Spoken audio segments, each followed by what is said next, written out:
आशीष, good afternoon, बताएं। देखिए, good afternoon. सबको पता है खबर क्या है, लेकिन इसका इम्पैक्ट समझना काफ़ी ज़्यादा इंपॉर्टेंट है और आईटी कंपनीज ने इसके लिए क्या तैयारी की है। तो सबसे पहले अगर आप देखें तो ओवर द ईयर्स कंपनी ने ऑलरेडी अपनी निर्भरता जो है H1B वीज़ा इस सेगमेंट के ऊपर काफ़ी कम की है और ओवर द ईयर्स अगर आप देखें तो यहाँ पर आपको ट्रांजिशन अलग तरीके से नजर आएगा। अब खास बात यह कि आप समीकरण समझिए, जितनी हेडकाउंट्स होती हैं, टोटल कर्मचारी होते हैं, इसमें 20% ऐसे जो होते हैं वो ऑन साइट होते हैं। इस 20% में से जो 20 से 30% का जो पूल होता है ये H1B वीज़ा वाला, यानी अगर आप टोटल हेडकाउंट में देखें तो जो योगदान निकल कर आता है ये तकरीबन 2 से लेकर 3% का आता है। अभी उदाहरण के तौर पे मैं आपको बता भी दूंगा, हालांकि सैटरडे को एक्सावेयर के मैनेजमेंट ने भी इसको काफ़ी अच्छी तरीके से एक्सप्लेन किया था, लेकिन ओवर द ईयर्स अगर आप देखें तो ट्रांजिशन समझ में आएगा। अब आप TCS को अगर आप देखें तो 2015 से लेकर 2020 के बीच का ट्रांजिशन अगर आप देखें तो आपको समझ में आएगा कि जो कर्मचारियों की संख्या है ये लगभग दुगनी से ज़्यादा बढ़त यहाँ पर आपको देखने को मिली। लेकिन खास बात यह है कि 2015 में 4,674 ये H1B वीज़ा धारक थे, जो कि अभी भी अगर आप देखें तो इतने 10 साल बाद ग्रोथ इधर ना के बराबर देखने को मिली है। सिर्फ 5,500 का आंकड़ा आपको देखने को मिला है।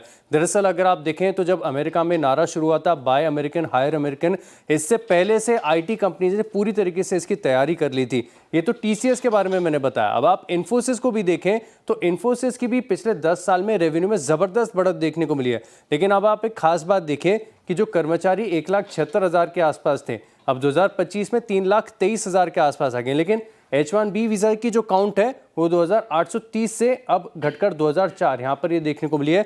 तो ग्रोथ यहाँ पर भी अगर आप देखें तो बिल्कुल देखने को नहीं मिली है। अब आप सोच रहे होंगे कि H1B वीज़ा इतना महंगा हो जाएगा तो क्या विकल्प इनके पास बचते हैं। तो विकल्प के लिहाज से अगर आप देखें तो इनके पास काफ़ी सारे ऑल्टरनेटिव्स हैं। मिसाल के तौर पर अगर आप देखें तो लोकल कर्मचारियों को हायर करना ये लगातार जारी है, यहाँ पर बढ़त देखने को मिल रही है। साथ में अगर आप देखें तो जो ऑफशोर कॉन्ट्रैक्ट्स होते हैं और ब्रोकरेज हाउस बता भी रहे हैं कि इन कॉन्ट्रैक्ट्स में कंपैरेटिव जो मार्जिन्स होते हैं थोड़े बेटर साइड पर आपको देखने को मिलता है।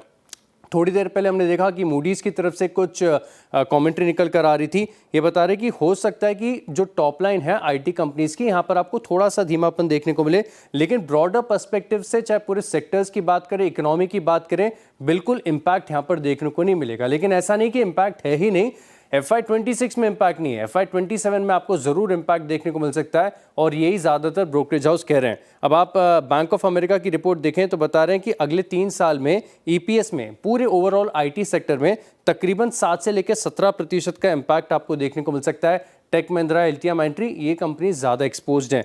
इसके अलावा अगर आप देखें तो जो जेफरीज की रिपोर्ट है ये बता रही है कि अब लोकल हायरिंग, सब कॉन्ट्रैक्ट्स, इनके ऊपर ज़्यादा फोकस बनेगा और मुनाफे में 4 से लेकर 13% का इम्पैक्ट आपको देखने को मिलेगा। CLSA कह रहे हैं कि FY27 यहाँ पर डेंट है, अर्निंग्स में 6% की गिरावट आपको देखने को मिल सकती है।